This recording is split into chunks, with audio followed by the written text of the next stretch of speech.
বৃষ্টির সন্ধ্যার সময় কিন্তু চা খেতে ভালো লাগে, আর চায়ের সাথে যদি কোনো খাবার না হয় তাহলে কিন্তু আর এত একটা মজা লাগে না খেতে। এই বৃষ্টির দিনে কিন্তু চায়ের সাথে এরকম একটা পটেটো স্ন্যাক্স হলে কিন্তু বেশ ভালো লাগে। আর এটা বানানো একদম সহজ। ঘরে যদি থাকে আলু আর আটা কিংবা ময়দা, সবার ঘরে ঘরে আলু আর আটা ময়দা থাকে। আমি প্রথমে এই স্ন্যাক্সটা বানানোর জন্য প্রথমে 1 কাপ পরিমাণে ময়দা নিয়ে নিব। ময়দা না থাকলে এটা আটা দিয়েও হবে। এখন 1 কাপ ময়দার মধ্যে স্বাদ মতো লবণ দিয়ে দিব। এখন আমি মেজারমেন্ট কাপ দিয়ে 1/3 কাপ পরিমাণে এখানে তেল দিয়ে ভালো করে মিশিয়ে নিব। আর ভালো করে মেশানোর পর কীভাবে বুঝবো যে এই ডোটার মধ্যে তেলের পরিমাণটা ঠিক ছিল? যখন মেশানোর পরে হাত দিয়ে এরকম মুঠো করব তখনই বুঝতে পারবো যে তেলের পরিমাণটা ঠিক মতন হয়েছে। এখন এর মধ্যে আমি ঘরে থাকা নর্মাল পানিটা প্রথমে একটুখানি দিব, পরে আবার দিয়ে দিব। একবারে দিতে যাব না, তাহলে হয়তো নরম হয়ে যাবে। এমন করে ডোটাকে আমি বানাবো, অনেক শক্ত হবে না আবার নরমও হবে না। তারপর হাত দিয়ে ভালো করে চেপে সুন্দর একটা ডো বানিয়ে নেব। হাতের মধ্যে একটু তেল মাখিয়ে উপরে দিয়ে দিব আর 10 মিনিট রেস্টে রেখে দিব, যাতে উপরে ড্রাই না হয়ে যায়। আর আমি এখানে কয়েকটা আলু সিদ্ধ করে নিয়েছি। এখন একটা গ্রাইন্ডার দিয়ে সুন্দর করে ঝুরি ঝুরি করে নিব। আর যদি না পারেন এভাবে, তাহলে কিন্তু হাতে আমরা সবসময় যেভাবে ভর্তা বানাই ঠিক ওইভাবে ভর্তা বানাতে পারেন। আর ভর্তা বানাতে যেভাবে হাত দিয়ে আমরা মেখে বানাই ঠিক ওই রকম করে কিন্তু ভর্তা বানাবো।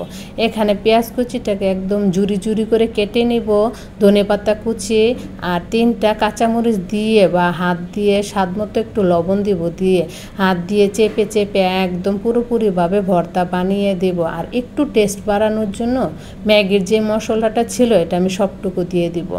এটা দেওয়ার কারণে কিন্তু এই ভর্তাটার টেস্ট আরও বাড়িয়ে দিয়েছে। এখন আমি এর মধ্যে দিয়ে দেব কি কর্নফ্লাওয়ার না থাকলে আপনি গুঁড়ি দিয়ে দিবেন। কেন এ কথাটা বললাম যে কর্নফ্লাওয়ার কিংবা গুঁড়ি দিতে যখন বাছতে যায় তখন কিন্তু এর সাথে যদি কর্নফ্লাওয়ার কিংবা গুঁড়ি না দেয় তখন এই আলুটা কিন্তু তেলের মধ্যে ছিটে একদম বের হয়ে যায়। আর এভাবে যদি কর্নফ্লাওয়ার দেয় তাহলে কিন্তু আর বের হবে না। এখন দেখেন আমার ডোটা কত সুন্দর হয়ে সেট হয়ে গেছে। এখন এটা আমি ছোট করে লেচি করে নেব। আমার এখান থেকে 4টা এই পটেটো স্ন্যাক্স বানিয়েছি। তারপর সাইড থেকে কেটে পরে আবার আরেকটা হয়েছে। 1 কাপ থেকে 4টা হয়েছে। এখন আমি লেচিটাকে ময়দা দিয়ে সুন্দর করে আমরা যেভাবে রুটি বানিয়ে নিই ঠিক ওইভাবে একটা রুটি বানাবো। গোল না হলেও কোনো সমস্যা নাই। এখন চতুর্দিক থেকে আমি চতুর্দিক দিয়ে কেটে আমি 4 কোনা করব। এই সাইডের যেটা আবার বের হচ্ছে এটা দিয়েও কিন্তু একসাথে মিশিয়ে পরে আবার আরেকটা কিন্তু পটেটো স্ন্যাক্স হয়ে গেছে। এখন আমার 4 সাইড থেকে কেটে মাঝখানে দিয়ে দিব আমি যে ভর্তাটাকে বানিয়েছি, এই ভর্তাটা দিয়ে অর্ধেকের মধ্যে দিব।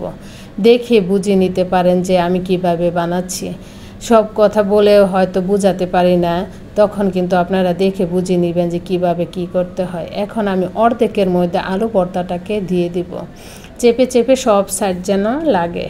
এখন পাশে যে অর্ধেকটা ছিল ওই বাকি অর্ধেকটুকু আমি একসাথে করে এভাবে সুন্দর করে লাগিয়ে নিব। সাইড দিয়ে একটু চেপে দিব যাতে বের হয়ে না যায়। এখন একটা নাইফ দিয়ে এখন লম্বা লম্বা করে আমি কেটে নিব অর্ধেকের মধ্যে। এভাবে কেটে তারপর যেভাবে আমরা দড়ি পাকাই ঠিক ওইভাবেই কিন্তু একটু করে পেঁচিয়ে একটু বাঁকা করে নেবেন, তাহলে কিন্তু এই শেপটা খুব সুন্দর হয়। প্রতিটাই আমি এভাবে ঘুরিয়ে ঘুরিয়ে পেঁচিয়ে নিয়েছি। সবগুলো এরকম করে ঘুরিয়ে ঘুরিয়ে আমি পেঁচিয়ে নিব। এতে কিন্তু বানানোর পর দেখতে এত সুন্দর লাগে। আমার সবটুকু কিন্তু হয়ে গেছে। এখন সামনের থেকে যেই বাকি যেই ইটা ছিল এর উপর দিয়ে আমি এইভাবে সুন্দর করে নিচের দিক দিয়ে চাপ দিয়ে লাগিয়ে দিব। এতে কিন্তু দেখতেও যেমন সুন্দর হয়েছে আর এটা ভাজার পর বা জাস্ট ওয়াও। এখন আমার সবটুকু লাগানো হয়ে গেছে। এখন আমি এইভাবে সবগুলো বানিয়ে নেব। দেখতে কত সুন্দর লাগছে তাই না? আমার কাছে অনেক সুন্দর লেগেছে, জানি না আপনাদের কাছে কেমন লাগে। এখন একটা প্যানের মধ্যে তেলের পরিমাণ একটু বেশি করে দিয়ে তারপর তেলটা যখন হালকা গরম হয়ে আসবে তখন আমি একে একে সবগুলো স্ন্যাক্স এর মধ্যে দিয়ে দিব।